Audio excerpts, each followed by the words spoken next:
कि अब ब्राह्मणवाद इस देश में चलने वाला नहीं है और ये ब्राह्मणवाद का अंतिम दौर चल रहा है। जैसे मैंने कहा था कि 100 साल बाद फ्रांस की क्रांति हुई थी, बाबा साहब के जाने के 75 के बाद 100 साल बाद इस देश में ऐसी क्रांति होगी और जब ब्राह्मणवाद जो समाप्त होगा, इन्होंने कल्पना नहीं किया। यह बात ब्राह्मण समाज समझ चुका है, इसीलिए सड़कों पर उतर करके लगातार विरोध कर रहा है। तो जितने भी ब्राह्मण ग्रंथ हैं या जितने भी मनुस्मृति जैसे ग्रंथ हैं, वो महिलाओं को बहुजन समाज को गुलाम बनाने की साजिश है और गुलाम बनाने का तरकीब प्रस्तुत की गई है। तो ब्राह्मण समाज तो ये चाहता ही है कि वो गुलाम बना कर रखे, क्योंकि उनको अधिकार मिला हुआ है गुलाम बनाने का। मनुस्मृति में इतनी गलत बातें लिखी गई हैं कि ब्राह्मण किसी भी गरीब लड़की को या दलित लड़की को या बहुजन समाज की लड़की से बलात्कार कर सकता है, उसका कोई सजा नहीं है। ब्राह्मण यही चाहता है। आज के डेट में ब्राह्मण देखिए मथुरा के मंदिर में रेप कर रहा है, उस पर कोई कार्रवाई नहीं हो पा रही है, क्योंकि ब्राह्मण है, वो कुछ भी कर सकता है। ब्राह्मण चोरी, उसमें लिखा है कि मनुस्मृति में लिखा कि ब्राह्मण अगर चोरी करेगा कोई पाप नहीं है। पूरे भारत के इतिहास में ब्राह्मणों को चोरी करने का ही इतिहास है। नमस्कार, जय भीम, सत श्री अकाल, जोहार। इस वक्त हमारे साथ हैं इलाहाबाद विश्वविद्यालय के प्रोफेसर डॉक्टर विक्रम। हमारे चैनल पर सर आपका बहुत बहुत स्वागत है। धन्यवाद, धन्यवाद आपको। अभी हाल ही में देश में संविधान के विरोध में बहुत सारे बयानबाजियां चल रही हैं।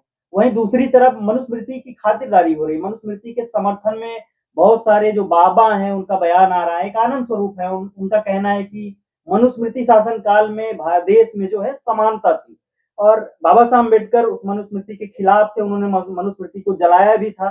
तो हम आपसे जानना चाहते हैं, आप इतिहास के प्रोफेसर हैं, तो मनुस्मृति और आज के समय में और पिछले समय में क्या अंतर हुआ करता है? धन्यवाद आपको। आपने जैसे कहा कि इतिहासकार होने के नाते, साथियों मैं इतिहासकार होने के नाते ये बात कहना चाहता हूँ कि मनुस्मृति एक जो जिस तरह से लिखा गया था उस वक्त बाबा उस जो कड़ियाँ लिखी गई, जो धाराएं लिखी गई हैं, निश्चित तौर पे निंदनीय है। उसकी कई धाराएं हैं। आप अगर यदि ये मनुस्मृति को आप पढ़ें तो आपको ये लगेगा कि ऐसा इस तरह का ग्रंथ तो कहीं होना ही नहीं चाहिए। और बाबा साहब का जो कृत्य था, मनुस्मृति को जलाने का कृत्य था, वो निश्चित तौर पे प्रशंसनीय है। आप जब्बार पटेल द्वारा निर्देशित फिल्म देखेंगे बाबा साहब भीमराव अम्बेडकर, तो उसमें कहा जा रहा है कि मनुस्मृति के दौरान यदि हम रामायण और पाठ करेंगे तो हमारे कान में शीशा पिघला के डाल दिया जाए। इस तरह की बात उसमें लिखी गई है। उसमें यह भी लिखा गया है कि जो लड़कियां उनको अपने अधिकार में रहना चाहिए। 3 तरह के अधिकारों की बात की गई है कि जो महिलाएं हैं बचपन में अपने पिता के अधिकार में रहना चाहिए, शादी के बाद अपने पति के अधीन में रहना चाहिए और बूढ़े होने के बाद अपने बेटे के अधीन में रहना चाहिए। महिलाओं के बारे में बात की गई है। तो जितने भी ब्राह्मण ग्रंथ हैं या जितने भी मनुस्मृति जैसे ग्रंथ हैं, वो महिलाओं को बहुजन समाज को गुलाम बनाने की साजिश है और गुलाम बनाने का तरकीब प्रस्तुत की गई है। तो ब्राह्मण समाज तो ये चाहता ही है कि वो गुलाम बना कर रखे, क्योंकि उनको अधिकार मिला हुआ है गुलाम बनाने का।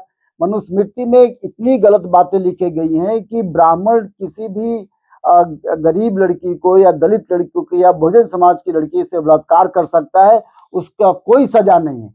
ब्राह्मण यही चाहता है। आज के डेट में ब्राह्मण देखिए मथुरा के मंदिर में रेप कर रहा है, उस पर कोई कार्रवाई नहीं हो पा रही है, क्योंकि उस ब्राह्मण है, वो कुछ भी कर सकता है। ब्राह्मण चोरी, उसमें लिखा है कि मनुस्मृति में लिखा कि ब्राह्मण अगर चोरी करेगा कोई पाप नहीं है। पूरे भारत के इतिहास में ब्राह्मणों को चोरी करने का ही इतिहास है। मंदिरों में तमाम तरह के धन संपदा आता है।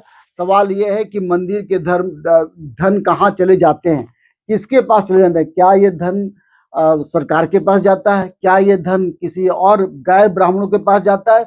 इसका उत्तर यह कि नहीं। आखिर ये धन जाता कहाँ है? तो मैं तो ये कहता हूं कि भारत सरकार से चोरी ये धन अपने पास प्राप्त करते हैं, कोई नहीं है।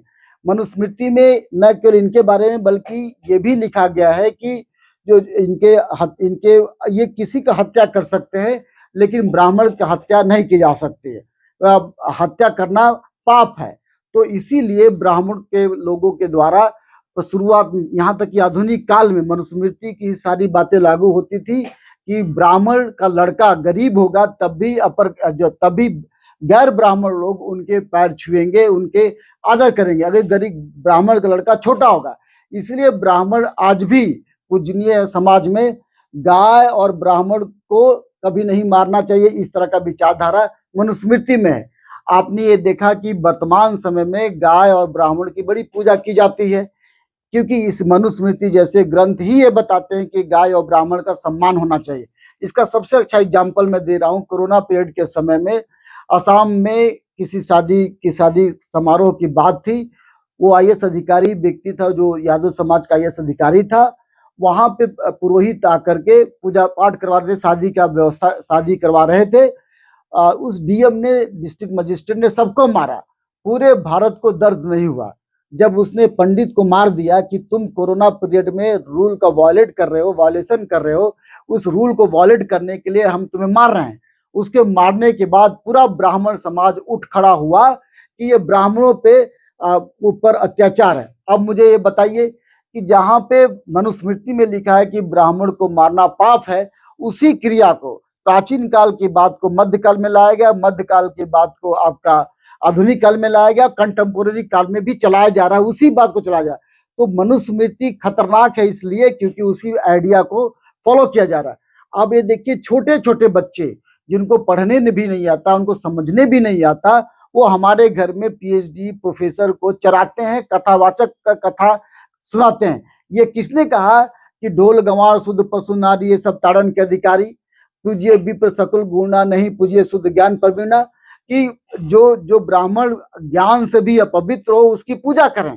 आज भी हम देखने को मिलता है, आप कहीं भी चले जाइए, दाह संस्कार में चले जाइए, शादी विवाह के समारोह में चले जाइए, ये अनपढ़ ब्राह्मण एक पढ़े लिखे ब्राह्मण को, एक पढ़े लिखे व्यक्ति को चराते हैं इस नाम पे कि वो ब्राह्मण है।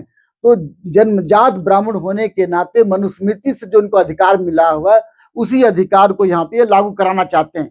एक जो ब्राह्मण है जो पूजा पाठ करता है, उसके आगे प्राइम मिनिस्टर भी झुकता है, उसके आगे मुख्यमंत्री भी झुकता है। इस देश में हमने देखा है, चाहे वो मुख्यमंत्री अखिलेश यादव की बात हो, चाहे प्रधानमंत्री योगी की बात हो, चाहे प्रधानमंत्री मोदी की बात हो, सब लोग उस अनपढ़ ब्राह्मण के पास झुकते हैं केवल इस नाम पे कि मनुस्मृति ने उनको यह अधिकार दिया।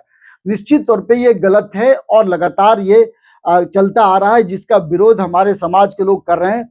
और मैं ये समझ चुका हूँ, या हमारे समाज के महापुरुष समझ चुके हैं। अर्जक संघ के रूप में राम स्वरूप वर्मा ने हमें समझाया, हमें पेरियार ललई यादव ने समझाया, हमें बाबू जगदीश प्रसाद कुशवाहा ने समझाया, और हमारे महापुरुष ज्योतिराव फुले ने हमें समझाया।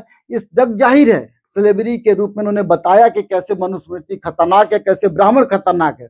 उन्होंने ये बात कही कि ये उनका धंधा है, पुरोहित कार्य उनका धंधा है, लेकिन इसको धर्म से जोड़ दिया गया है। उनके धर्म से जोड़ दिया गया, कहा गया कि धंधा नहीं है, ये धर्म है। जबकि सीधे सीधे सब ज्योतिराव फुले कह रहे हैं कि ये उनका धंधा है।